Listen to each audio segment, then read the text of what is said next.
All right, 9:02. We're gonna get started. Some people will probably pop in as we're going, but thanks everybody for joining us this morning. Um, very excited to be presenting to you guys. A lot of familiar faces. I'm sure a lot of you getting ready to open the golf course if you haven't already. So we're gonna talk about some speed training today. We've got a couple of us on from the RIP golf team, and we're gonna jump in and just talk about best practices, things that you can do with your members, your students, and even yourself to kind of see some speed gains. So, Luke, you got the share screen? Yeah, Catherine, right now it says screen sharing disabled if you want to check that one. There we go. Now we're good.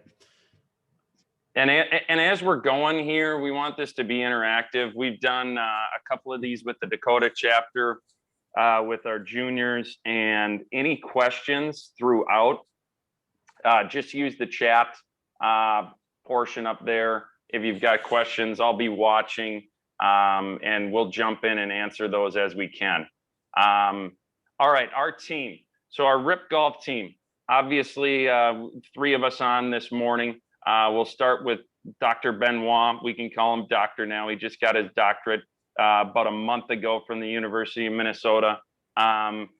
Obviously the director of instruction at Interlochen Country Club, PGA member, TPI, and he's the founder and president of the RIP Stick and RIP Golf, inventor as well. So Luke's with us. He's at the lab at Interlochen this morning, and he's going to use some of the great technology that they have there, make it a little bit more interactive. Myself, PGA member for over 11 years now, Scott McDonald, Vice President, Director of Speed at Ripstick. I'm also TPI. I do not have a doctorate, sorry. I went to school for 5 years and just got a bachelor's, so I'm the least educated of this panel, so please don't hold that against me. I like to think that I make up for it in street smarts. Sarah Iverson. Sarah's up in Glenwood. She's not mentioned there. She is a TPI member, but not mentioned in here. She was a collegiate golfer, played Division I golf at Colorado State.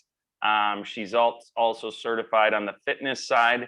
She's a college golf advisor. She's our social media manager. And right now she is currently the assistant golf coach of the Minnewaska girls golf team. And our last member who's not with us this morning, Brian Everett, I think he's actually down in Tampa, St. Pete, a little rest and relaxation, but very good background, works at a Lifetime Fitness, Crosstown Lifetime, certified on the fitness side. A big thing about when we started RIP Golf was we wanted to have a team, a very balanced team. And we think we have that. We've got two great fitness instructors, very diverse backgrounds. Sarah coming up on the golf side, Brian not. So two very good professionals that can help you. And obviously, Mr. Benoit, Dr. Benoit, is very well known, top instructor in Minnesota, top teacher, under 40. And then there's just me. I bring the sense of humor to the team. And with that, I'm going to kick it off to Dr. Benoit, and we're going to jump right in. We do have, Catherine's going to shoot out some poll questions. We ask you to answer those, and we'll revisit those results later on during this presentation. Thanks, Scotty. So first of all, excited to do this, and thanks to Chandler and the section to allow us to put this together. You know, we want to make sure that first and foremost, this is educational and answers some questions you may have about, speed training and biomechanics. And a little bit of this will definitely be the direction you guys want us to go with this. So we can go deeper into some of the biomechanics if you want, or we can just talk about how to train for speed. And I'll kind of cover those issues, but just feel free to interrupt at any point if you have a question about anything. And then understand as you start to work on this stuff, and I don't know how involved many of you guys are in the speed training and fitness, but I'd recommend getting a team together. At Interlochen, we've got a great team. I've got Bennett Black, who I'll send my students over to, and it's a really good team atmosphere. We talk about our clients. We have a motor learning program for each client. We also have a fitness plan for each client. And I'd recommend just keeping that in mind. Like if you do this as a team, you're going to get much better buy-in from your students and clients, and probably better results as well. So let's go into kind of 10,000 foot view. What kind of swing does it take to be great at golf? You have to have a repeatable swing. It has to be powerful. And then golf instruction is changing, right? So I think if you think about like all these great swings of the past, we've got all the greats. You see different planes and paths. You see different club face positions. You see a lot of different grips. But in the past, go back maybe even 20 years ago, talking about maybe Ledbetter style teaching, and maybe even like Hank Haney, the plane probably mattered more than it does now. And people are talking a lot more about ground force and how to hit the ball far. And there's nothing new about hitting the ball far. You think about how Nicklaus dominated in the 70s, 80s, 60s, 70s, 80s, and Palmer as well. And Greg Norman in the 80s, 90s, they all hit it hard. So to dominate an era, you have to hit it hard. And speed matters more than ever. We talk about the Bryson effect. I mean, I imagine you guys get a lot of questions about it too. I do every week. Even if he's not winning, people ask more about Bryson and what he did to his body and his golf swing than anybody else. So golf swing is changing, and I think how people look at it is changing. And I think it's a good thing, but I also think there's caveats to it. So, speed at without any caution can be a little bit dangerous. And I saw Jim McLean talk about, he thinks people are working too hard to jump off the ground, and you see the heads moving all over the place. And he said, that's not how you're going to win tournaments. It looks good on Instagram, but it might not be how you want to play. And I think that's important to remember. We want to have control. And so when we founded Ripstick and Rip Golf, my goal to begin with was to help people hit it farther, but we also want to hit it straighter as well.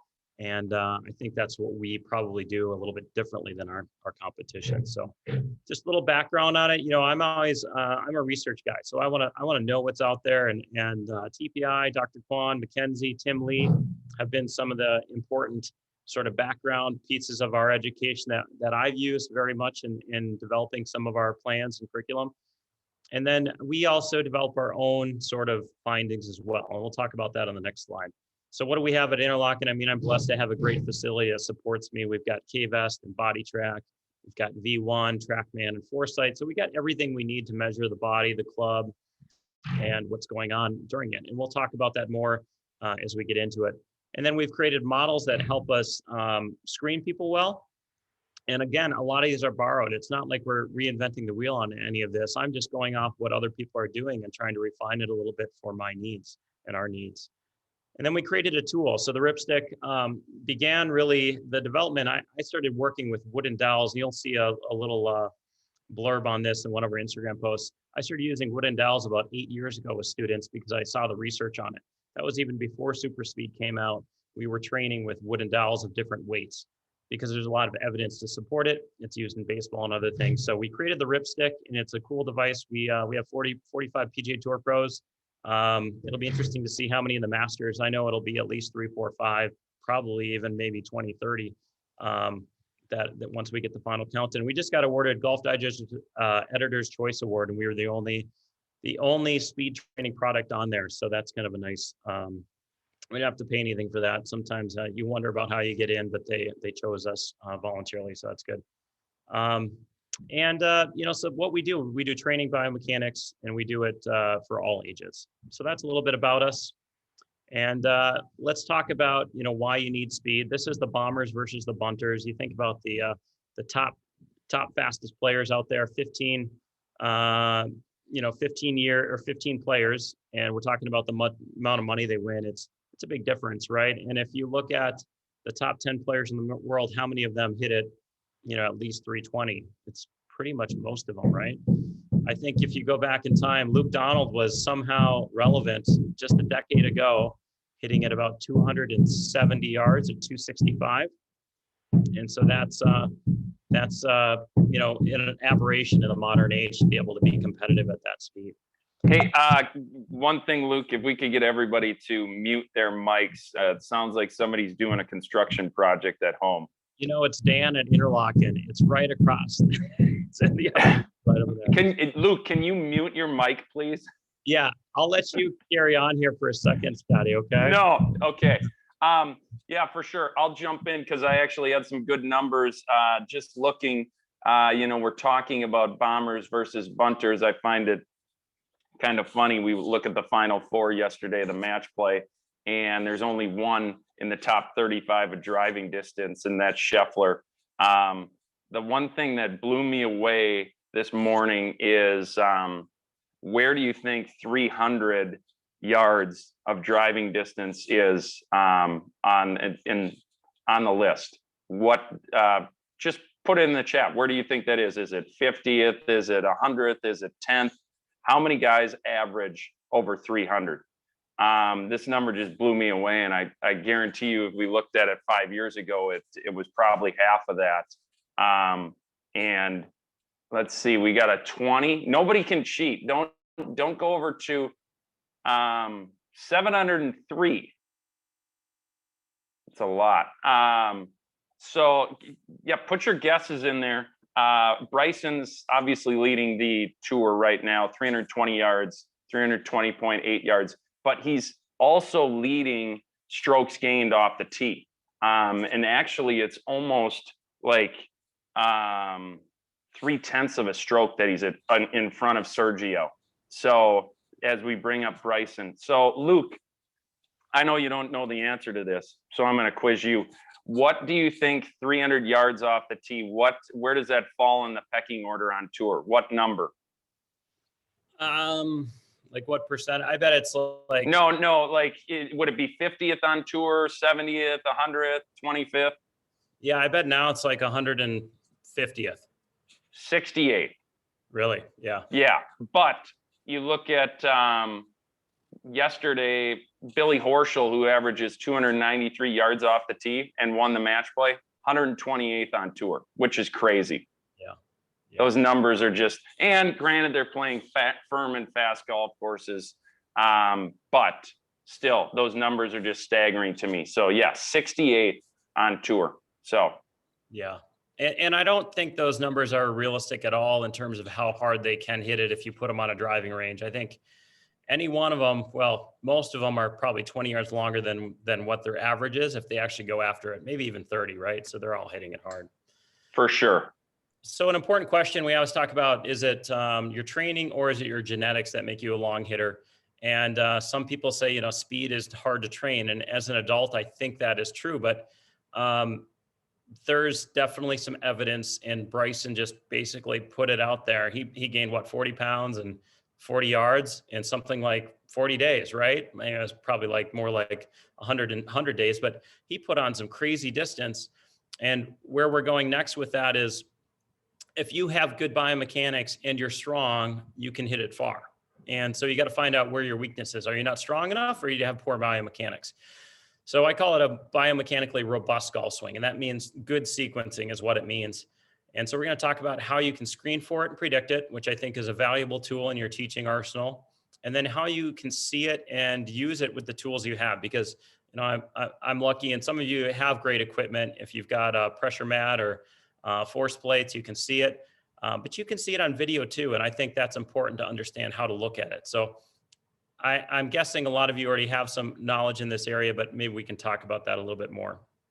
And then how do you develop it? So as a youth or an adult, we see different trends. And I would say for the most part, younger players that are playing golf and working on speed will develop a pretty naturally gifted sequence pretty quickly. Adults tend to come at it from different sports, and they often have physical disabilities that, mobility problems that are going to prohibit them from developing speed in the right direction. So they have a lot of compensations for it. And then you have the strength component, which we're going to talk about, and how you develop strength. So speed training will kind of tie those together. So if you have the mobility and you have the strength, and then you work on your sequencing, you can do some great stuff. And the last little thing in there is swing fault corrections, because hitting it really fast, but having no control of your club face doesn't work very well. So how can you help your clients? You can do it individually and in a group setting. So we'll talk about that. That's our agenda. So I'm gonna give you a little video that we had an organization called the Golf Science Lab. I'm sure many of you are aware of them. They came to Interlochen for a little filming session, and it's a nice little piece on how we do some of our screening. And again, like a lot of this is just from TPI. What I did and what we did is we added hand strength to the model, and we got it a little bit more predictive. And the other thing is TPI doesn't publish. We're going to publish our results, and what we're actually hoping to do long term is have everybody that wants to be part of the organization and just like, collect research and be able to use our screen, we'll just put it on one big spreadsheet and we'll just track where we're at, and we can get even better prediction values with a bigger sample size. So we'll talk a little bit more about that, but this is how the screen works. All right, so we're going to talk a little bit about speed today. We're up at Interlochen Country Club in Minnesota, and we're going to hang out with Luke Benoit and Scott McDonald. They made something called the Ripstick, and we're going to do a few different tests, see how much speed we can gain, talk training in the off season. Let's get into it. So, okay, we're talking off-season training, gaining speed, which you guys are good at. Where do we start? Well, we start out, we like to do an assessment, and we've kind of whittled it down to we think it can give you a pretty good prediction within probably 90%. In 3 minutes, we can tell you how fast you should swing. So first, we're going to do a little baseline. We're going to get you warmed up. So let's have you rip a couple sevens and then driver. You can jump right into driver if you want to. We're going to get some baseline speed numbers. And then we're going to do a little test, and then we're going to go through a little program. So the goal is to figure out if I'm optimized or not, and if there's more speed to gain. Correct. And what we found out is if you're fairly strong and your sequence isn't very good, we can pick up a lot of speed. Okay. If you're pretty good in terms of your sequence and you're not that strong, then we probably need to focus more on the weight training and maybe how we get stronger.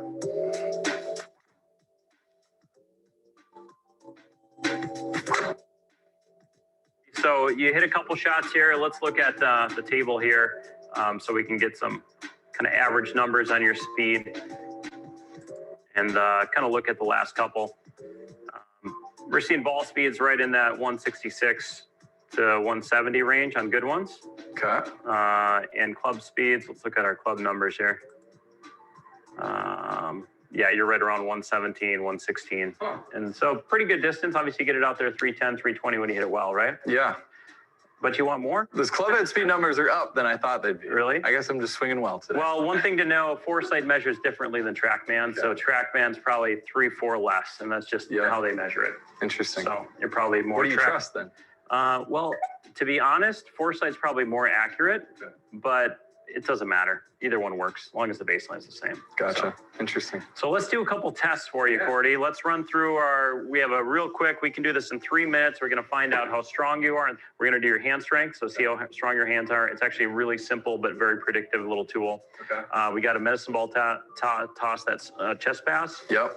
And then we got an overhead test pass. Okay. Chest pass. So with all those tests, we can get pretty close and dialed and predict your speed pretty well.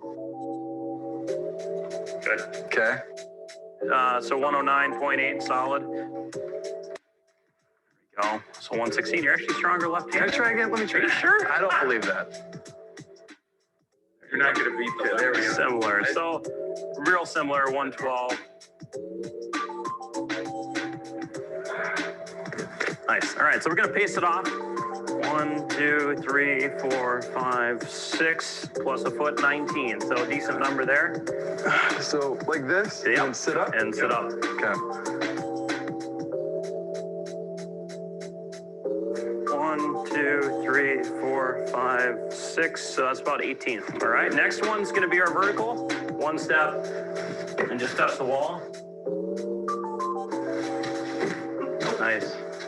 I'd call that 20 inches. So 4 tests. 4 tests, and you could do those in 2 minutes. So for a golf pro that actually wants to like give people a reason they don't hit it far, do these 4 tests and you got a really good ballpark. Okay. So now we're going to plug it into our matrix here. Your power rating is 84, which is strong. So now we're going to plug you into this chart. This is some of our data that we've collected. So see that dot right there? Yep. You're that one. Okay. So based on how fast you swing and how strong you are, we'd actually expect you to swing slightly faster than you do. Okay. But it's not that far off. We're about 3 miles per hour off. We think you can get to 119. That is great news. Okay. I'm glad I'm under the line. Yeah. So these poor people that are above it, they tend to be skinny. They tend to jump pretty well. Okay. And they tend to be fairly weak. Okay. And these are the people that are probably most going to benefit from strength training. Gotcha. The people that are well below the line, they tend to pick up the most speed with overspeed training. Gotcha. And then there's a little bit more nuance, but it's a really cool predictive element for us. So you're looking at, we've got our club head speed in there. Yep. What other factors do we put in there? So then we've got our vertical jump here. Okay. And then we've got our overhead toss. Yep. Our chest pass. Okay. And then our average of our hand strength. Okay. Got it. Those four give us our power numbers. So what do we do? So that's kind of the video there, and it's a 15-minute video. You can check it out and go into it a little bit more with Cordy's experience. We got Cordy on that day from right around 117 to 124. And the way we did that is because he had a good sequence, we weren't going to change a whole lot, but we just worked a lot on using that left heel and pushing off the ground, and also going a little faster, going back and longer.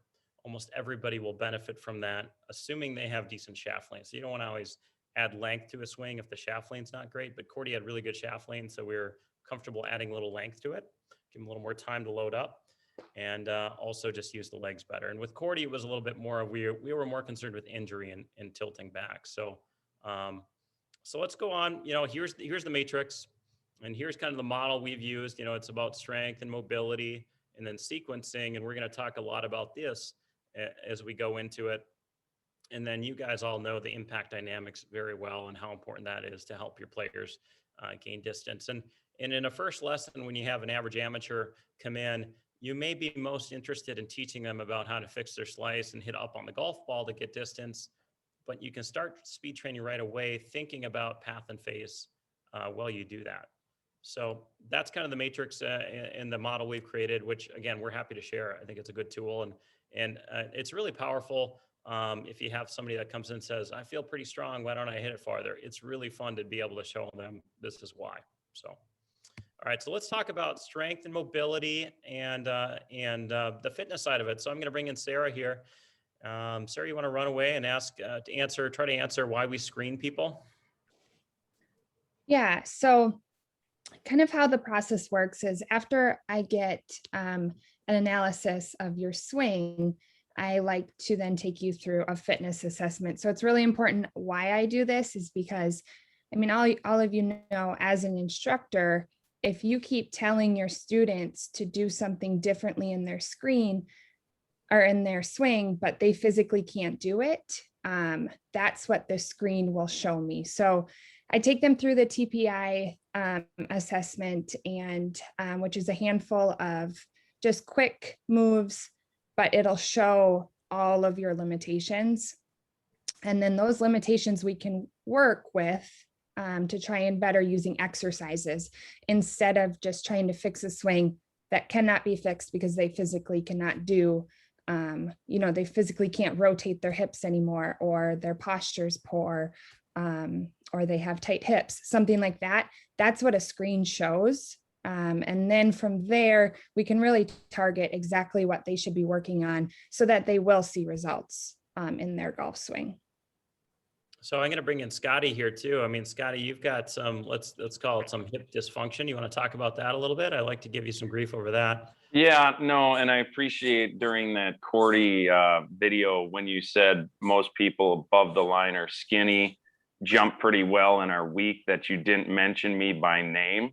Yeah. But so I've done TPI screenings probably back until the late 2000s when I went through TPI, and I've kind of always known that my hips aren't that flexible. And actually down here in Rochester, I went over to Mayo, and they've got a similar program to what we do. I just wanted to go through it, and everybody's always told me you hang on your back foot. Well, and everybody says just get to your left side. Well, that's easier said than done if you can't do that. And I went through this screening, and my left hip it's not as mobile as my right hip. So I can't get over to that left side. So the biggest thing that I've been doing this winter is a lot of flexibility with my hips, strengthening those muscles, freeing them up. So hopefully I can get to my left side. Luke, you've known me for 30 plus years. I've never gotten to the left side. So if I do, look out. If not, I'll just hang back and flip it. So, but I'll add one more thing in there, Scott. How you kind of talked about mobility is, as a fitness professional, that's right on. We're either looking at mobility or stability. So we're either trying to build strength, or it might just be a mobile problem, which is what it sounds like in your case, with your hips. So it can go both ways. It can be mobility or more stability. So. And then what people are going to do is they're going to build a pattern around that, and it can be very hard. So let's say we get Scott's hips working well now. The problem is he's played golf at a fairly high level using poor hips for a long time. And I'm the same way. I have a soft left knee. It's very hard for me to straighten it at impact. So I'm not as explosive as I could be. And to build that into my swing, it takes a lot of time because I haven't hit balls that way. So that's called the transfer problem. Now that they know the move, you got to find out if they can do it. Like a good example for somebody that they're wondering why they can't get rid of their early extension and can't create better shaft lean. You get them down at impact right here, and you get there. I'll go this angle to see how my hips are turned, my right shoulder's down. And most people, it's going to feel very tight on their left hip when they're there. Their TFL or their IT band's very tight. They're not going to get there. Then you go fix it. Doesn't mean the golf swing fixes itself either, does it? So that's where the training is going to be very key. So just jump in if you guys have any questions about any of this stuff, but we'll move on. So let's talk about like I'll call it a biomechanically robust golf swing, which has a lot of good factors in it that produce a lot of speed. And we'll talk about, these are all the things that you can put in and add to a golf swing you're working on, but you don't have to add all of them because nobody's playing on the PGA Tour and swinging quite like Kyle Berkshire. Obviously, Bryson's the closest one out there, and he's found that the trade-off for him is pretty good. But you don't need to do all this stuff to hit it reasonably far and straight. But if you're trying to add pieces to the individual person, to a certain individual, this may be a helpful model. So we'll watch the swing, and then we'll talk about some of these aspects, and then you can see how you'd work on them. There's a lot going on, right? I mean, I think right now he can get that ball speed. What's his ball speed? 150 something, right? Or club head speed right around 150. Ball speed 230, right? So let's break it down a little bit. So right off the bat, we're talking about a trigger, and I'll talk about that. This is something that's actually pretty easy to add for a lot of amateurs. And the trigger, as I would call it, is basically starting out in the middle, and then we're going to kind of go forward to the front foot and then push our center of pressure back right away. So I'm actually going to switch this around here, and I think you guys should be able to see my screen, and I'm actually going to just show you a couple of these moves. So this would be like the trigger you see with a lot of powerful hitters. They set up in the middle, they move their feet, which a lot of amateurs don't do, and then they go ahead and push forward to the front foot or lead foot, and then they kind of rock back. And by the time they're at kind of like this kind of P2 position, they're already loaded onto that right foot. You can see my pressure on this. This is my trail foot. This is my lead foot. They're already getting on that front foot. People that hit it hard are going to get there generally pretty early. As they go to the top, they tend to have nice high hands, big stretch right here, and they tend to have a high right hip. So we see a lot of amateurs getting squatty right here. We don't really want to squat on the backswing. What we're looking for is the opportunity to get up so that we can start going down. And you'll see a little, I call it like a downward pelvis angle, meaning their pelvis will tend to be ready to go this direction. And so they're going, I break it down into 3 moves. High right hip with a big turn, a lot of hip turn. And then we work on to move 2 where we crunch down, the pelvis goes down and over the front foot, lead foot. And then they go ahead and push and twist from there. And the weight pressure will go from the middle of the right foot towards the left toe. And then as they start to rotate their hips, you see it go to the left heel. And the more they go to the left heel, the more you're going to see a rotation of the pelvis. The more they go to the toe, the more you're going to see jumping or elevation and going up. And so that's kind of like typical power stuff that we're going to see with the pelvis. And, see if I missed anything here. You'll see very good sequencing. We're going to see ground up, hips, and then we're going to see the torso rotating, lead arm, and then you're going to see the arms come down. They tend to have a very narrow angle early in the downswing. The stronger you are, the better you can maintain this angle. But if you stop it right about, you can stop it right at the right time. Right there, it's pretty narrow. Look at how narrow that is on the way down. And that's a big difference between how you might see long drive players and maybe PGA Tour players. I'm sure as many of you know, most PGA Tour players these days are not playing with the cupped wrist, right? So just a little segue into wrist mechanics. Your wrist can move in different dimensions right here, and this could be something you want to put in a golf swing. So if you go into what we call extension this way, you're also going to have a much easier time getting into what we call radial deviation, which is wrist cock essentially. So if you want more wrist cock in a beginner or somebody that needs speed, if they don't turn their legs very hard, this is a good matchup actually in terms of easy speed, okay? Because they can play with a cupped wrist. And I know the old philosophy is that fast hips, strong grip. I'm telling you that sometimes you have somebody with slow hips, strong grip, and then play cupped as long as the plane isn't too flat or too steep, I'm sorry. So this is going to give you more power when you're in extension than here. Try to go into flexion, try to do this. Now this will provide width in your downswing, and that's why you see players like Bryson and Victor Hovland and DJ and Koepka. This is what they're trying to achieve, is they want width in their swing, and that's what's so different about what I'd call long drive golf from PGA Tour golf, is that angle of the left arm. They're trying to maintain that width at P5 right here. They want that thing wide enough because width right here gives you a little more control. And you see, go look at the history of good drivers of the golf ball, you tend to see more width there. Sometimes you see a couple guys down here, they tend to be very flat and they tend to hit fades. Hogan be one of those players, but generally we're seeing more width in the game today. So that's a big difference between long drive golf and regular golf. Scotty, how does your grip influence your swing? My grip is unlike anything, but I will say that, I've always played with a super strong grip, and it's worked well for me because my hips don't really work. But now that we're trying to work the hips, I've weakened my grip and it's been a little bit more difficult. I'd say the previous slide where you're talking about making changes, for me, my hip rotation, I can't find the planet right now because I don't know where anything is because I'm going through changes. But I think, I'm going back to tried and true. I'll be strong with my grip, but I want to be able to rotate, and I just got to match it up. But yeah, forever I'd have a strong grip and slide through it and just hold it off, right? Right. And there's a lot of great players that play that way. And I think the better the player, the less you want to change how they move and how they orient their hands in the club face, because that's a very hard thing under pressure to change how your wrist position is. It's like I used to be a little cupped and I've always been a little steep, and you'll see that later. But for me to go flat and to maintain that plane, it's hard for me to do under the gun. So you got to kind of know where you're coming from when you start working on these. So just a couple more things, generally very strong left-hand grips, and then lead arm straight. Berkshire's got a pretty straight left arm, but as many of you know, Jamie Sadlowski was probably the best of the previous decade, and he had a pretty bent left arm. There's a lot of evidence that says a left arm is just a preference. It doesn't really matter if it's a little bit bent, right? Last thing is they have fast tempos. So we're trying to create a lot of speed early in the backswing.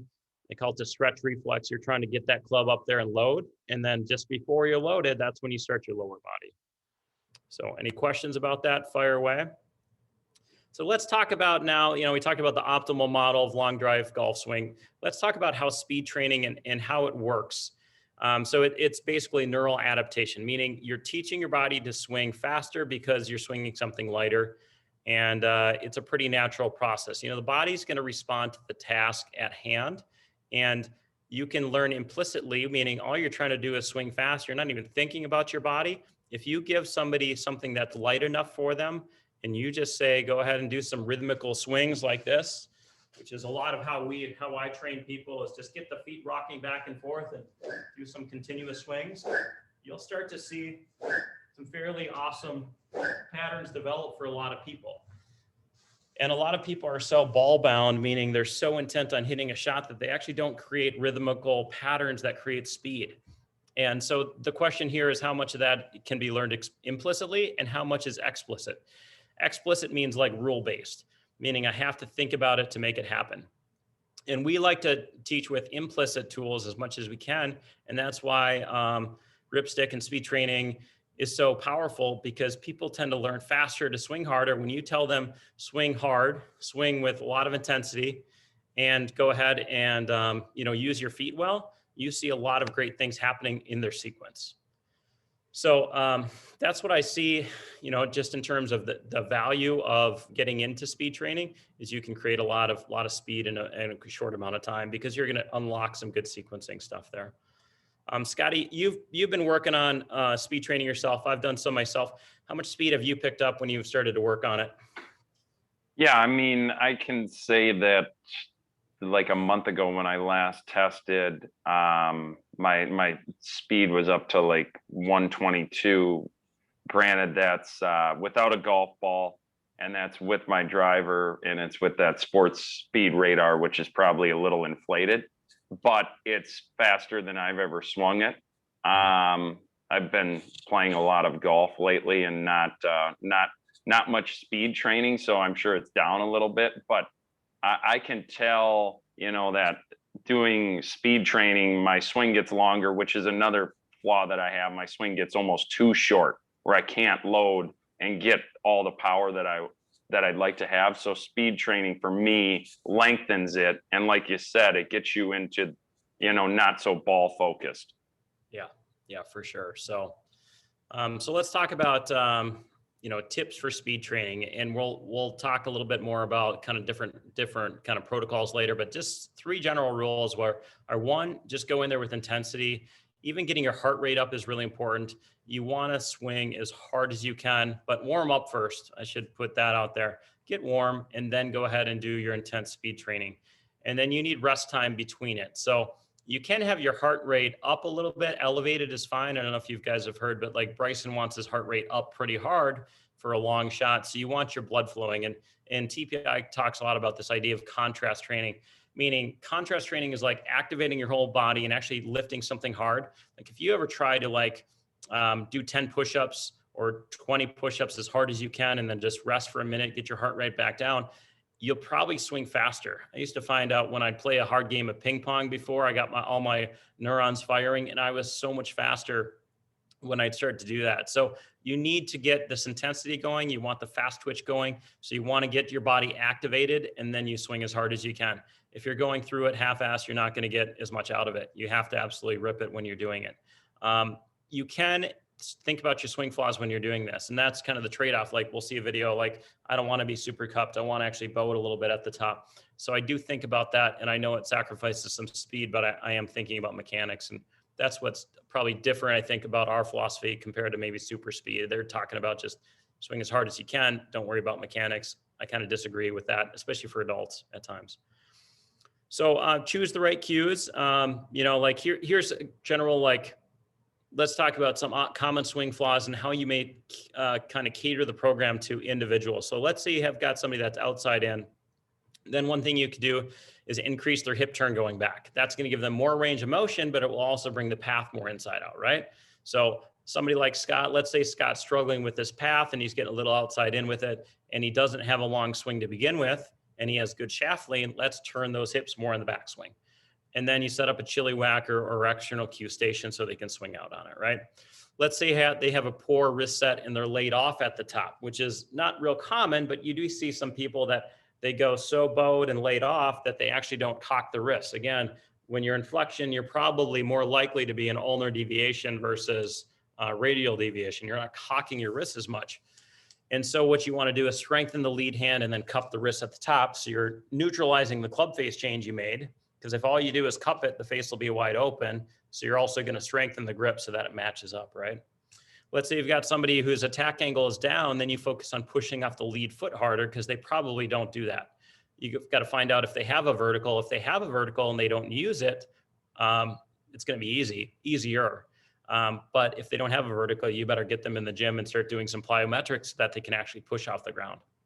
This is often, people that tend to have a lot of upper body lunge, call it a late thoracic sort of lunge, where they're going this way and that's their power source. They go this way and then they rotate and cover it. They don't have an attack angle. So you got to teach them how to push off that left foot and get up a little bit.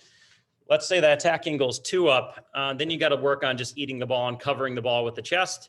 And you can also focus on swishing the club or the ripstick late at the end of their swing. So all these things are going to add speed while they're also improving the quality of the golf swing.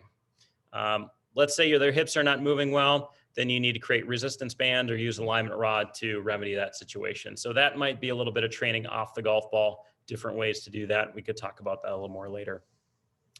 So once you feel like you've got a decent correction for what they're trying to do and you've got that kind of like master drill that'll correct their swing while also working on speed, then you work back to the rhythmical motions that are actually going to put that sequence back together.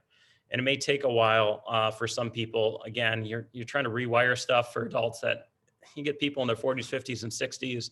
It takes so much longer to override their natural patterns. So let's move on here. Stop me if you have any questions. We're going to talk about ground reaction forces and the 3 types of players a little bit. And this is stuff that's borrowed. Again, I just think the best compliment is to use other people's stuff and try to teach and learn with it. So this is from Scott Lynn and Mike Adams. They have 3 terms they use for how to use the ground. This is Tom Lehman, who's a shut face player. And you'll see that this is one common power source for tour players, is that they actually slide or glide through the shot. So they're not actually moving their pelvis that much. They're just kind of sliding towards the target. And what do you see with these sorts of players? They play with a shut face. They have usually flatter planes. They might have a soft left knee at impact. And they tend to hit the ball low. They don't jump a whole lot. And they're usually pretty accurate players. So it's a good way to play, but they're not super long, right? So that's one type of player. All right, Scotty, you've got a little bit of that in your move. And then we've got, call it like a spinner. A spinner is somebody that rotates really hard. Hunter Mahan's a good example of this. And he's working on width in his swing. Was working with Foley back in the day. I don't know what's happened to Hunter. I actually did some research. I have no idea why he's not even playing well anymore, but just pretty much a rotator. But you can see at the very end of his swing there, he does jump a little bit too. So there's some combinations of things as well. But these are some of the more pretty golf swings. You see people like this. They tend to have slightly flatter planes, but that's general. And they might have just a lot more rotation, right? And then some of them are long, some are medium. Let's go on to our fastest group of players. This would be our launchers. So this is, Bubba Watson is a righty.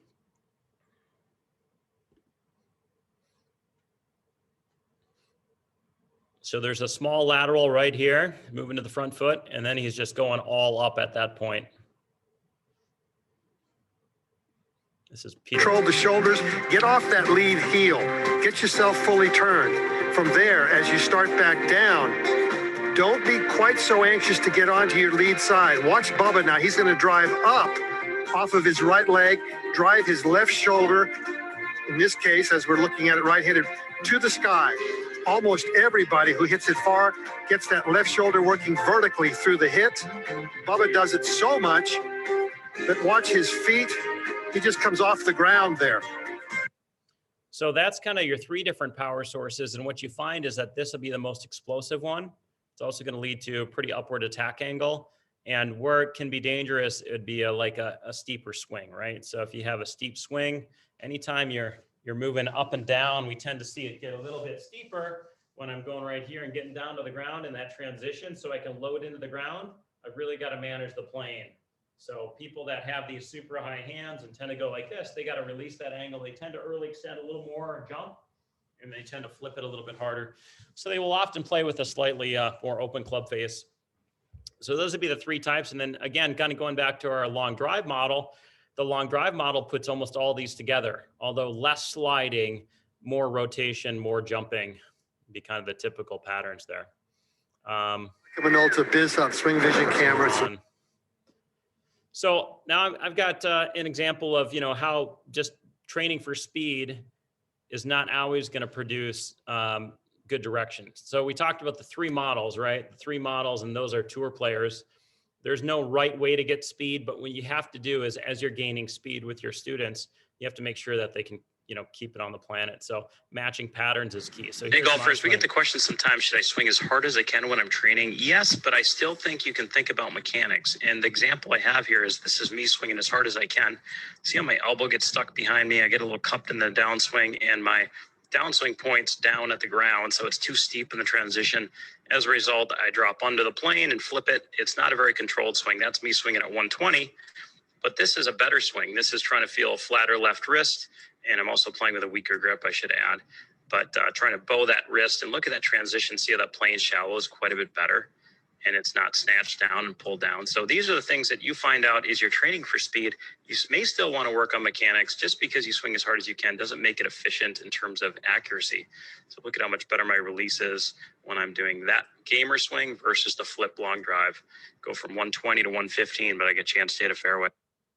So that's my personal example of what I work on. And so this is our case study. We're going to talk about different case studies here. I'm an example of a decent player, but I've got a dysfunctional pattern when I try to hit it hard. So I've got to think about that. Okay. All right, let's move on to hey golfers, next one here. So this is Andrew. Now Andrew is interesting because he was the first kid I started doing speed training with. He did wooden dowels back in the day at the Minnesota Golf Academy, and I've coached him for like 8 years. And now he's about 120 pounds. And his club head speed the other day, he got it to 116. So he is getting really, really fast. And he's going to be an unbelievable player. This was 1 year of working on strength. So you're going to see in a sequence how good it was from a young age. He was a natural jumper. He really got off the ground. He also casted it, which I love for young kids. A cast at a young age, if they can rotate sufficiently, is a really good matchup because it gives you the width you need when you get older. So it's kind of an interesting sort of way to look at it. But I've seen a lot of good players cast it at a young age, use those arms, get it away. It's the chopping motion away, and then they start to develop great body speed later. So look at how much better his vertical got. He got 5 inches better with his vertical. Chest pass and overhead pass got a lot faster. And he just got a lot of speed throughout this process. So there's his, whoops. Hey, Luke, Yeah, we've got a question in the chat. yeah, go ahead. So Nick wants to know, when you're attempting to get golfers to swing faster, what do you do when the golfers begin to early extend?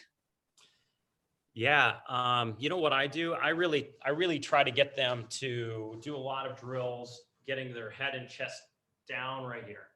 And so what I'll often do is I'll put a chili whacker or a pool noodle out here in front of their head, and I call it like the unicorn drill.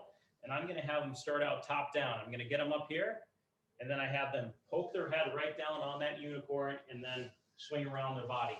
Now, because they're early extending, they're probably steep and they're probably afraid to hit the ground.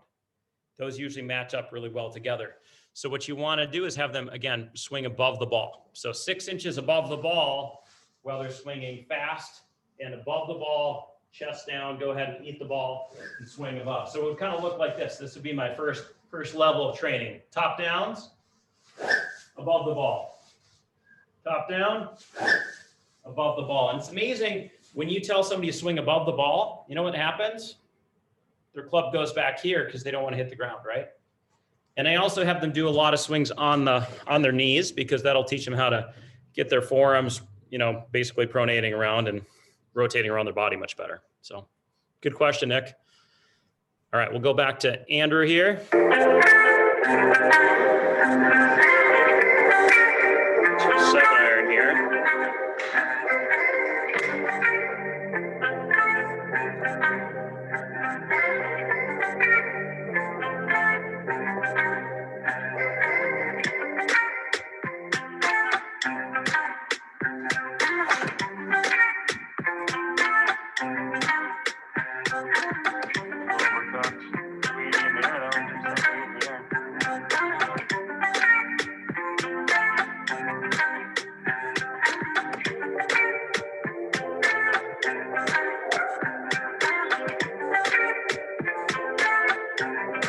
So Andrew's gotten really long. He played in a tournament, and he said he's hitting 8-iron, 200 yards.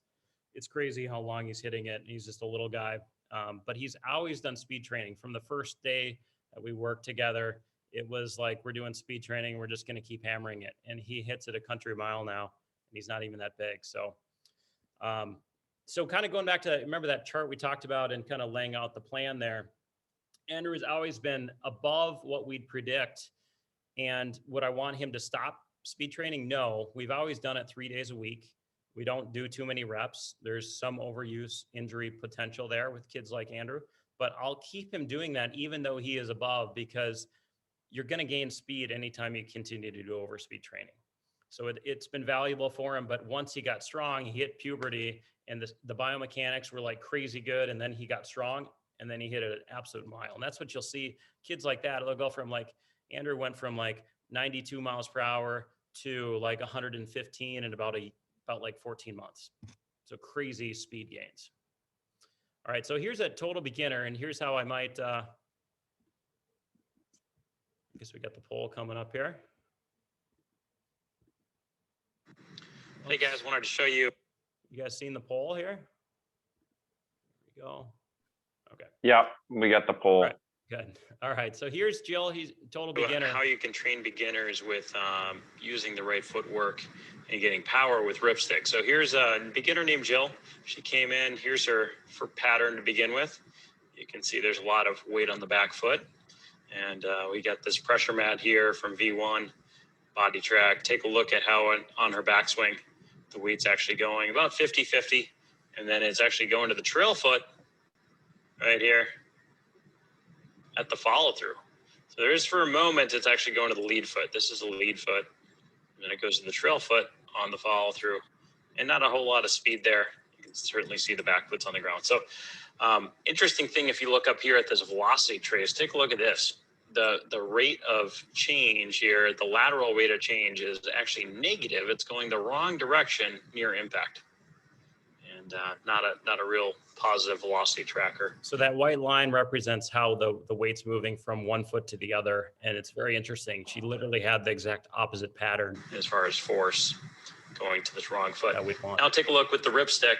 So we did a lot of top downs, and I do a lot of top downs with beginners and people trying to work a sequence because it's too hard. Transition up here, this moment takes you something around 0.2 seconds or maybe even less. So if you got to go ahead and teach a beginner how to do this, you're better off going top down with the swing. So take it to the top. I'm going to point out, just notice the super straight high right hip. We're loading her up, and she's actually got a little bit of reverse tilt, which I'm fine with a beginner because it actually teaches them how to push on the left foot. So watch how the left heel, there's some tilt of the pelvis here. And then, so she's actually got some weight on the left foot, and she's going to let that pelvis fall down and then start pushing, and watch what happens. Lift that heel, keep the weight relatively in the middle, but there's going to be a lot of pressure on that back foot. And then as we stop that heel, watch what happens. So immediately it goes right here from trail foot to front foot, and it gets to about 84% to the front foot by the time we're kind of near P5, P6. Look at that. So now we got all that weight on the front foot. I'll go back to the before. See how different that is. Look at how the lag is just created here just by getting the weight forward. We did make a grip change, I should note that. And then we switch forward with the weight forward. So we're going to create a much more powerful golf swing. Now, how many golf balls did I let Jill hit? In an hour lesson, I let her hit about 12 balls. We just grind on the mechanics because she wants to build a golf swing that's going to be powerful. And there's no need to hit golf balls at this stage. We're trying to move the needle with some mechanics first. So that, I think, is the new way to teach golf if your student is patient enough for it. And I'm not saying everybody needs to be trained this way, but it's going to be much more effective. Look how the velocity change here. Now we've got a peak going the other way. The white line goes up, the lateral trace goes to the front foot as we get down near impact. So cool stuff. Thanks V1, thanks Body Track, great system. Recommend using a ripstick, working on speed and swishing the club at the end of your swing. So, when I began teaching golf, I used to think with a beginner, like I got to get them air. I got to get the ball in the air, right? Let's have some fun. Let's get the ball going. But what I start to do differently as I probably teach more is I start to find out pretty quickly how important is it for this student to actually get the ball in the air. Because some beginners are really coachable. They'll literally say, I'll do whatever you want. And when you get one of those really unique individuals, or they're going to be patient, they're probably going to follow the plan, and you can ask them some questions about what kind of compliance you think that they can give you. And it's always a guess, right? You ask them, well, how good are you at sticking with stuff? If they say I'm okay, tells you they're not good, right? But if they say that I'm very good at that, then you could just say, okay, we're going to just do today, focusing on your sequence 100%, teach you how to swing the golf club, and then I want you to do 30 of these a day. And you see them next week, and they haven't hit a single golf ball, and their swing looks awesome. So then you could start to hit golf balls, but do you want to start hitting golf balls with a basically like an inferior sort of sequence? I don't know. I mean, that's the big debate in golf. And as I get into it more, I'm more confident saying, let's wait on the golf ball. Or if we do hit golf balls, we're going to use a tee and make it really easy to see some success, because people will crawl back into their oldest pattern very quickly just to get the ball airborne. And for a beginner, they go into a process of like co-contraction, meaning their muscles are all firing to produce effort, and it's not effective and it's not sequenced right. It's almost like if you ask a 3-year-old to pick something up, they use their entire body to do it. If you ask an adult to swing a club hard, they use their entire body to do it, but not in the right order. So that's why I focus on sequencing a lot to begin with beginners. I'll jump in, Luke, on that one too. Go ahead. That's a perfect example of building a team around the individual that's trying to take golf lessons, because without knowing her history, and she's brand new to the game of golf, you don't know what type of limitations she's going to have. So again, that's why it's so important to do an assessment on them. Because like you talked about, her sequencing was all off, but maybe it's something she can't physically do. So again, just kind of reiterating that it's really important to have a whole team around when you're trying to help an individual. Absolutely. Yeah, I think you're right, Sarah. So encourage them if they have any interest at all to connect with your trainer, your physical person right away. So, all right, here's another example. So this guy, Chris Miller, he'd be happy to talk about it. Interesting guy. He's a race car driver, professional race car driver. He's really good. He's won like 19 races. And so really strong, had a terrible golf swing. He'd admit it. Here's some of his early footage from one of our first lessons. Mr. Miller here, taking a look at your swing. You had that weak grip and you had to kind of cast it and use your hands a little bit more. You can. Here's Chris Miller, race car driver. What's your righty swing at? With this? Yeah. Probably like 142. 142, okay. What's lefty? Like high 130s. Nice. 4 years ago, what was your actual club head speed before starting? Probably like just under 100. And now you cruise at 113, 115 on the golf course? Yeah, usually. So Chris is interesting because he's one of those super compliant individuals. Like he works out 7 days a week. He's doing the strength stuff. Like when I have him throw the medicine ball, it goes through the net. Like he's super strong and he knows how to train at a high level. And when he decided he wanted to get good at golf, I told him, all right, Chris, you got to start doing this overspeed training and improve your sequence. And he started tracking it. Like he'd put it in a spreadsheet and he'd come back and show me his results. And like every year he started picking up like 5 to 8 miles per hour. And now like he can, if I ask him to swing as hard as he can swing at 120 miles an hour with the golf club. But on the golf course, he can't do that yet. But even now, he's like 113 to 115, and he went from a 12 handicap to a 1 in about 5 years. So good example of when you have strength with somebody, you can pick up crazy speed. And we had a professional hockey player at Interlaken who was actually a little open with the club face, much how Chris was open and casting it.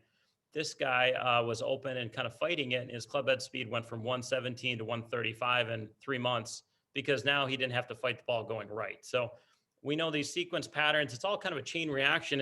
Let's say you have somebody with an open club face, and this is a lot of amateurs. Maybe they started as a kid with a weak grip. This is low hanging fruit. So they have a weak grip to begin with.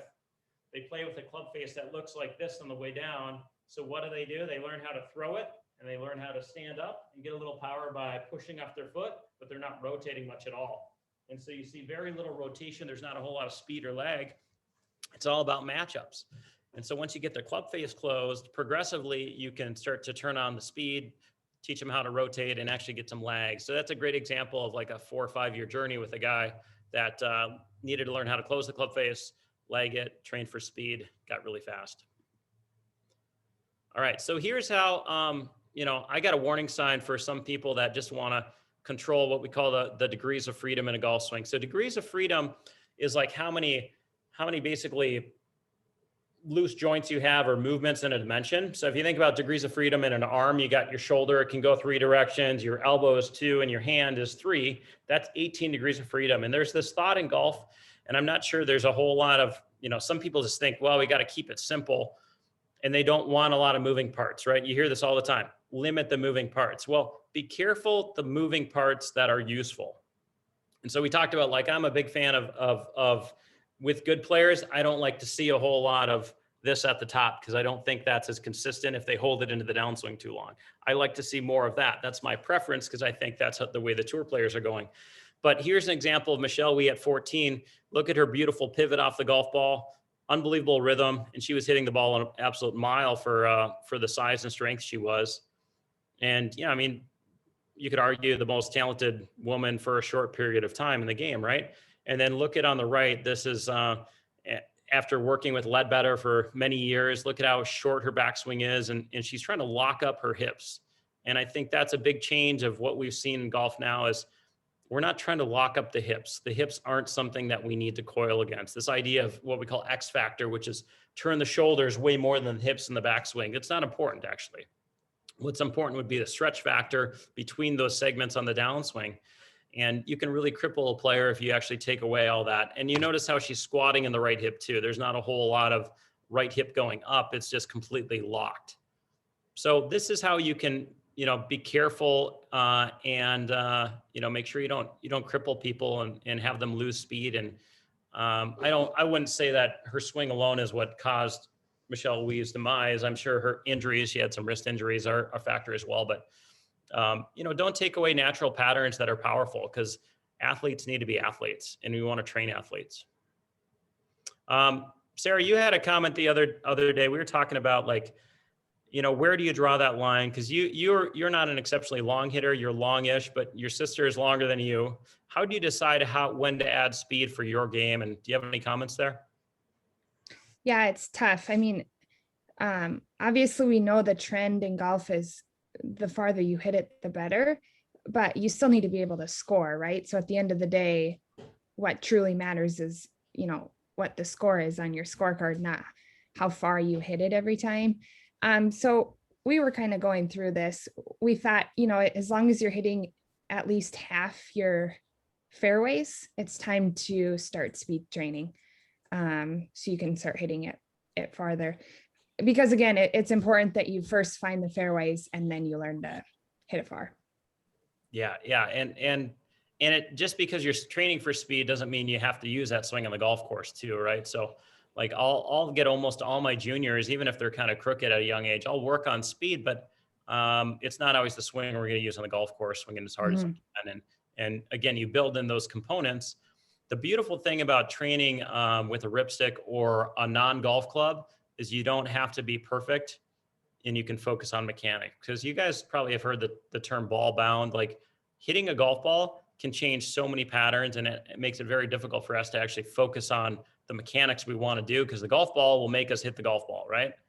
And so that's the beauty, I think, of speed training. You can change patterns, you can change speed, you know, pretty quickly. I will say too, I mean, we all know it's really important to hit it far, especially, I mean, I went to school in Colorado, so I naturally hit the ball about 15 yards farther just because of the elevation. And I will say it made the game a lot easier when you hit it farther. But still, going back, you need to find that happy medium, make sure that you're still hitting it relatively straight while you hit it far. Yeah, for sure. Bryson's hitting 59% of his fairways, if anyone was wondering. There you go. And at the distance he's hitting it, that's pretty amazing, isn't it? Yeah, number one in strokes gained driving. So proof is in the pudding. Yeah, I know Brody did a study on it, and he actually found out that the people that hit it the farthest were the straightest. If you think about percentage of miss, meaning if I'm 2 degrees right, it's pretty hard to hit a fairway at 340 yards, isn't it?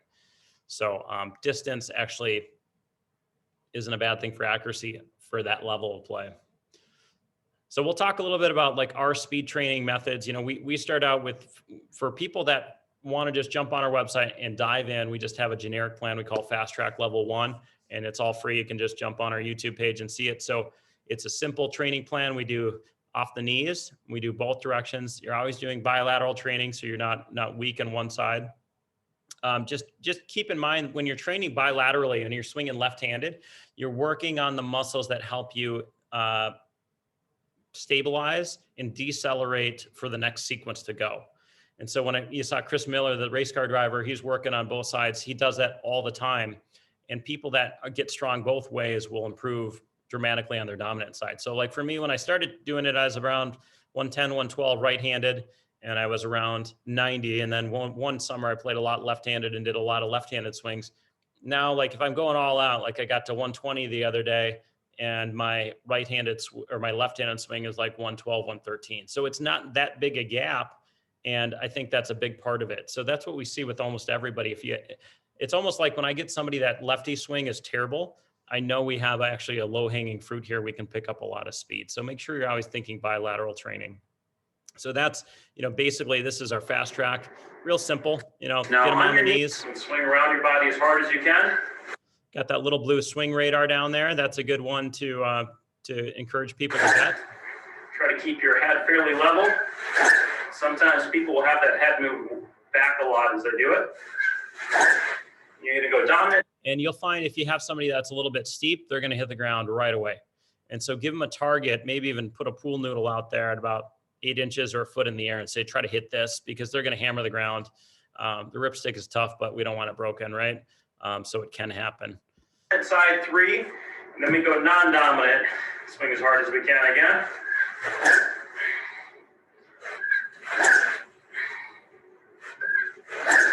Do 3 dominant and 3 non-dominant.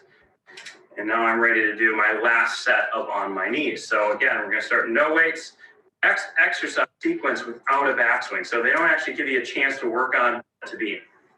So again, I'm going to start out with no weights. I'm going to go to the top of my swing, lift my front heel, and smash it as hard as I can. So that's a top-down one, and this is a kind of controversial one, the top-down. I like to have players do top-down because I think it gives us a good chance to work on mechanics while we're doing stuff. So players that can hit a ball top-down, they tend to be really coachable in terms of changing patterns. So I have my juniors do a lot of top-downs because I know I can get in there and do the surgery. So I like to build that modality, but there's an argument if you go talk to Dr. Kwan or Sasho, I don't know if they would advocate much top down. Greg Rose at TPI does not advocate it, but I teach golf for a living and those guys talk about biomechanics for a living. So I care about where they hit it. I care about direction, and I know it's a coachable thing. If I can get them to the top and say, all right, bow your wrist and swing, they can do that. If I have them go in rhythm and do that, no chance for a beginner, right? So that's why I do top downs. But if I have somebody that's a better player, we go right to maybe level 3. We don't do the top down swings. I don't think it's important. Scotty, when you do your overspeed, what sort of exercise do you like to do? Yeah, I think I like that lead heel lift one, the next one, just because it forces me to think about stomping that left heel down and getting the weight onto the left side, which now everybody knows is an issue of mine. So that's a big one. And then the one, I forget what it's called, where you start with your feet together, take the step back, and then step into it. Yeah, go ahead and show it. This is a great one where you start feet together, step back. What it really does so well is it gets your center of pressure going early into the back foot. So you'll notice I'm starting to move this way earlier because I'm stepped here and going to the front foot. Like Henrik Stenson does that so well in his swing, and that's a really powerful drill for that one. And you can start with a little bit of momentum with the club head forward, because giving it a little swing forward like this can help you kind of get some momentum. And it can actually improve the plane when you have some momentum on the club head as well. Yeah, those are like my 2 favorite, because I know when you're talking about your golf swing and thinking about mechanics, those are the things that I want to think about, is getting that weight going into that left side. So those are my 2 favorite ones. Nice. All right, so let's move on here. Hey, golfers. So here'd be like a slice protocol now. So we got the chili whacker out. So let's say you got a golfer that's slicing it. I have yet to see a golfer use this protocol, go right through it, both level 1 and 2, and still slice it. And you know how you guys are teachers too, you know how hard compliance is, right? Well, if you give somebody a literal printout and say, I want you to track this and show it to me next time. And if you hand it to them, if it's that easy and they go ahead and do it, I mean, this has basically got instructions. Is your divot pointing inside out? Yes. Are you hooking your 7-iron? Yes.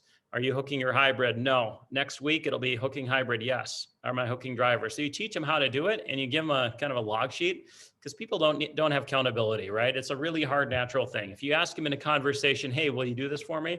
They say yes. How many people follow through? I mean, that's where we're going to look at our poll at the end. It's a really hard thing for us as humans to do. And, we might not have the skills to follow through on it. I think we're all guilty of that at times, some more than others. So that's where we try to make it into a program. We try to check up on people and encourage them to set a regular time of the day to track their progress. So this would be the slice protocol. It's basic. It's just set up your path stuff and just get them swinging. Angled such that I've got to go between the noodles here, a little bit on the inside, and then I've got to come down between the noodles. Now, there are some pros, and there's a lot of reason to maybe have your club go a little bit over and under, shallow on the way down.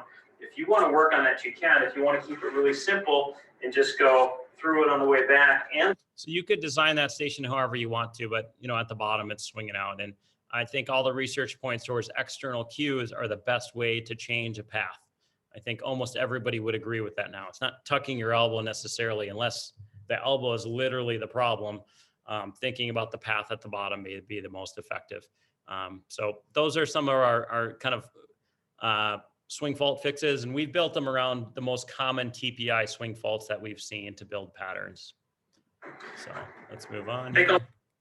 So let's talk a little bit about kind of the industry and the speed industry. Scotty, if you want to jump into this one, we'll let you. Yeah, no, for sure. And obviously you and I, and you hit on it earlier, we've been doing speed training for 10 plus years. I remember when you were at the golf academy, and I still have it in my closet, you gave me a wooden dowel because it was lighter, and that's what I was swinging to get faster. Lo and behold, 3-4 years later, Super Speed Golf comes out with this unbelievable system, and everybody gets them. You and I had them, and we sold a lot of them. And it was kind of the renaissance of speed. People knew that speed was important, but this was the first time that something was on the market that actually worked on overspeed and overload training. Now, 5 years after that, we've got a bunch on the market. Super Speed still obviously the most well-known, and if we did a poll of what everyone has, most people would say Super Speed. There's also Unlocked, which I think is in Minnesota. I'm not sure who owns it or founded it, but it's another option. Very similar. You lock in weights at the end of a shaft. The stack system, which is really the newest, has weights where you screw it in on the top. Sasha McKenzie, and they've also got an app, but the app, it's not like the app reads your swing speed. You still have to have a launch monitor. And then we've got the ripstick, which you invented. And the reason I think you invented it, you and I were talking about, hey, all these Super Speed. And I remember us talking and saying, hey, wouldn't it be great if this could just be in one club? And that's where you came up with the ripstick. So all of these tools work. Heck, you could have a wooden dowel. You could have a golf club with a weighted donut on the bottom, and you could do it pretty easily for an affordable option, correct? Yeah. And we just want people to enjoy golf and get faster. And if you can get your students to follow a program, they're going to enjoy it and hit it farther, right?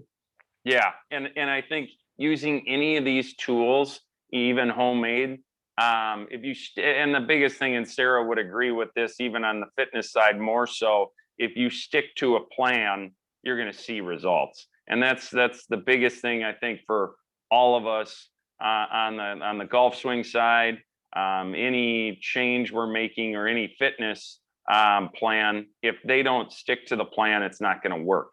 But the results show that if you stick to a plan with a ripstick, super speed, stack, unlock, wooden dowels, you're going to pick up speed, and doing it three times a week, essentially. So, but the thing that differentiates us from some of these other ones is we just don't care about speed. We want you to be swinging the golf club correctly. So Luke's got a ripstick there. Just kind of go through how it works and how it's different than what else is out there.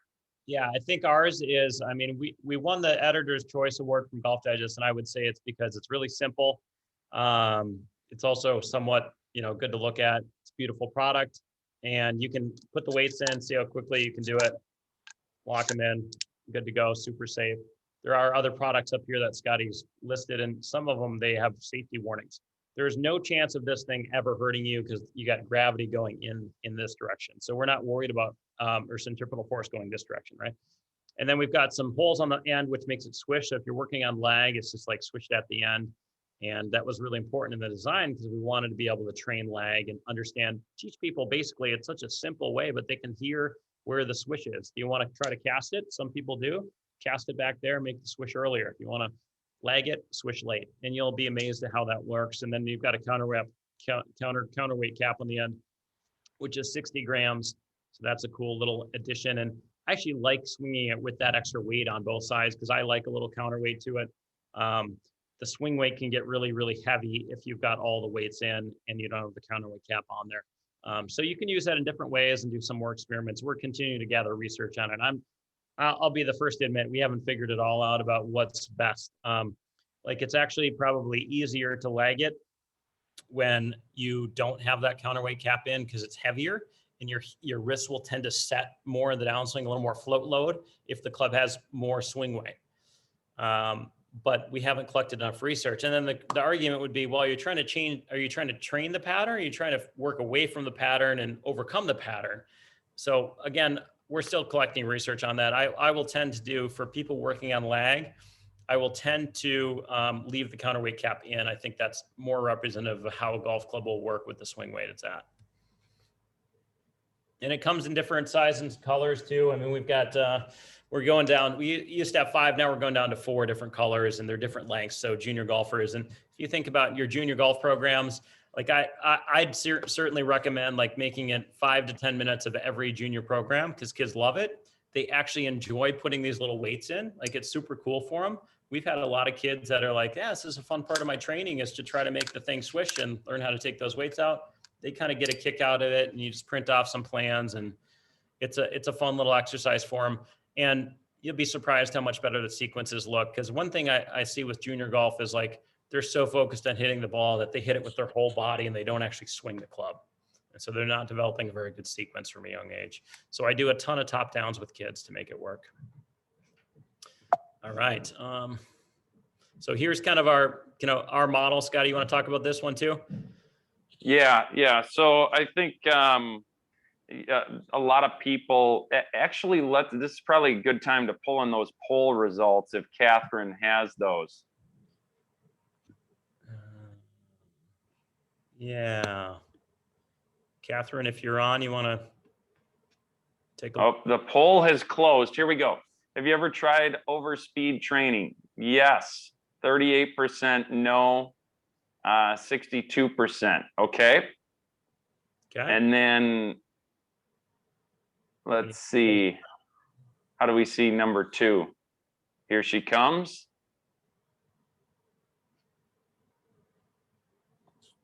So, here's poll question 2. So those 8 that use it, how many have done it religiously? I'll put my answer in there as well. But yeah, I think if even any of the PGA professionals on here, Luke, even if they've, like Cordy, they've got great sequencing, a good golf swing. If they haven't done speed training in the past, how much do you think that they would pick up? Yeah, so for people that are already have a nice golf swing and haven't done it before, and like on that chart that they're already maybe above the line, I still think the average would be like 3 to 5 miles per hour. Whereas like the fun part for me is I've had some students, like I talked about this professional hockey player, and then I also had this race car driver. I could literally stand in front of them and say, you're going to be 40 to 50 yards longer in a year. And I'm not kidding. I was dead on right, because I knew once we fixed their sequence, it was so easy to predict because they're really strong. Their sequence sucked. So that's the fun part of it, is you get some people like that and you can give them some really, really good kind of goals. And it helps you, people need a goal. If you can say our goal is 5 miles per hour in a month, that's a good thing. And sometimes it's literally 10, right? Sometimes it's 2. Like with most of our tour guys now, we have 40, 45 tour players probably using it. I'll be honest, I don't think many of them are going to pick up a lot of speed, but think about like a player like Brian Gay. He was 104. And he's transitioned over from super speed to ripstick. Now he's using a ripstick. He went from 104 to 111 in about 5-6 years. And part of that is fitness, but he's been religiously using overspeed training. And so for players like that, I mean, that gets them to be from too short to carry the bunker at 245 to maybe relevant carrying at 270. And now they can actually win at tour events. So, even 3-4 miles per hour is fun because that adds 10 yards, right? So, everybody's going to benefit, even if they are in good shape and have a decent sequence. Yeah, I look at even like one of our best players in this section, Thomas Campbell, who did a speed, tracked his progress this winter, and he was using super speed.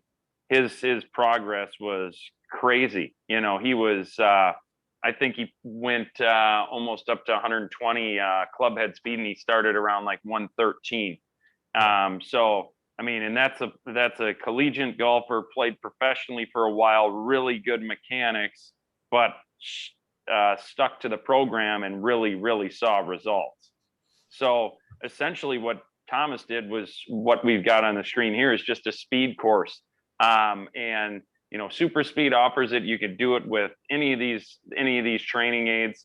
If you want to do it with the ripstick, we just do wholesale pricing for your clinics, and you can charge whatever you'd like. We recommend you charge with the ripstick in there $250 to $350 for a 6-week course. You make some pretty good money, and your students are going to see the gains. If they get a ripstick with that program, they can take it home, and once a week they're getting together for a group session, but 2 times a week they're doing it at home and learning the workouts and really, really seeing those results. What are some fun exercises that you can add, Sarah, to these speed courses? Not just swinging a training aid.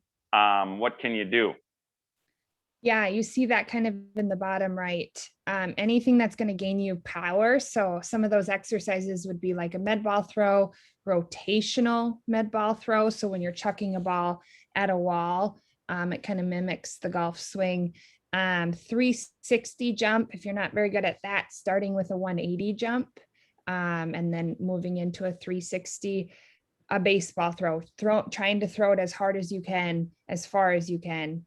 From your knees.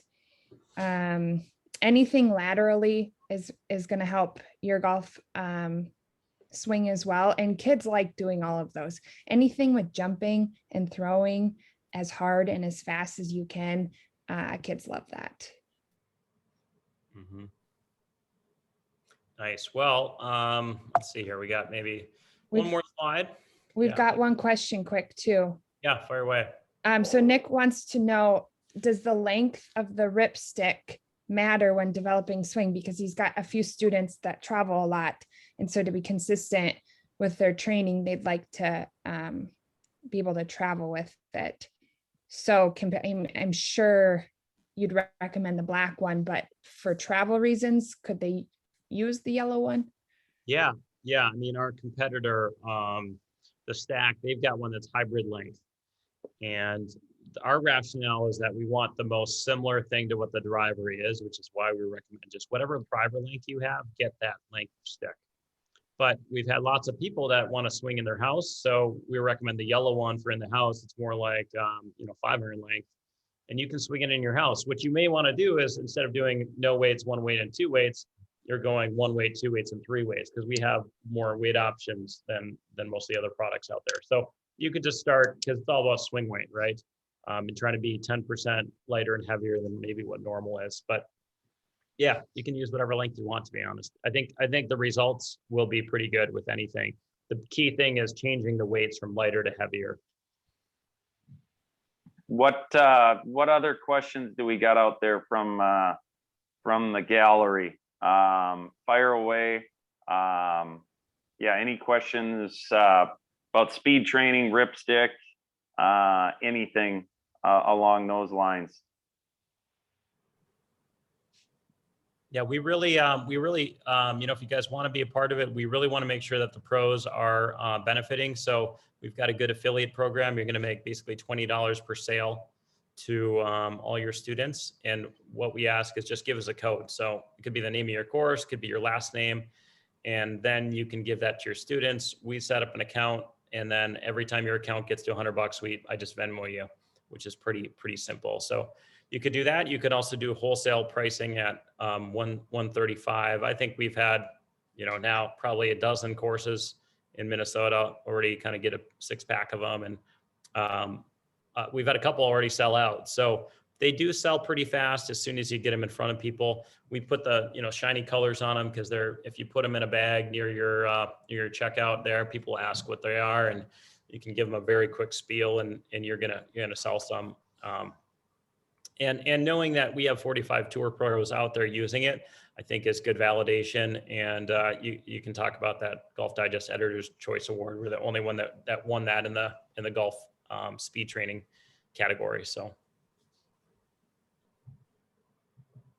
awesome, you guys. Well, thanks so much for your time. If you guys have any follow-up questions, or if you want some help in designing that speed clinic, and if you want us to almost like lay out how we would do that, we're happy to kind of send you a PDF of that.